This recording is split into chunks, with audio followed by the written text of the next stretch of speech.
আমি এমন একটা জেলাতে আছি যে আমি ওখানে আছি, কিন্তু আমার স্কুলের আমার এলাকার অনেকে আছে চিনি না, কিন্তু অ্যালামনাই অ্যাসোসিয়েশনের যে প্ল্যাটফর্ম, এখানে আমরা সবাই একসাথে গাঁথা থাকবো। আমরা চাই যে আমাদের যেমন একটা বৃক্ষ, আর আমরা একটা সুমিষ্ট ফল, এই ফলগুলো যেন আমরা বৃক্ষ কথা না ভুলে যাই। আমাদের আমাদের যেটা নারী বা আমাদের যে বন্ধন, সেটা যেন অটুট থাকে, তবে ইতিহাস আমাদের মনে রাখবে। আর আমাদের এই অ্যালামনাই অ্যাসোসিয়েশনের যেটা আমাদের মূল উদ্দেশ্য, যে আমাদের যে গণতন্ত্র এবং মূল কমিটি গঠন হবে, সেই কমিটির মাধ্যমে আমাদের পরবর্তী যে আমাদের 15 মাসের পরিকল্পনা আছে সেটা বাস্তবায়ন করা।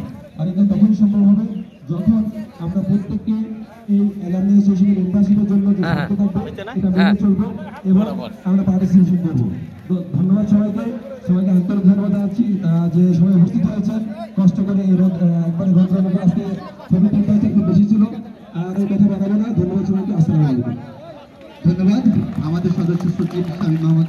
যদি এই পর্যায়ে রয়েছে আমাদের আরো 2-1 মিনিট কথা শোনার জন্য সময় আমাদের রাখতে হচ্ছে, আমাদের শ্রদ্ধেয় বড় ভাই মঞ্জুর রহমান ভাইকে একটু অনুরোধ করবো। এই অ্যাসোসিয়েশন প্রাক্তন শিক্ষার্থীর মিলন মেলায় এই অ্যালামনাই অ্যাসোসিয়েশনের আহ্বায়ক উনি, এবং এই প্রোগ্রামে সমাপ্তি ঘোষণার জন্য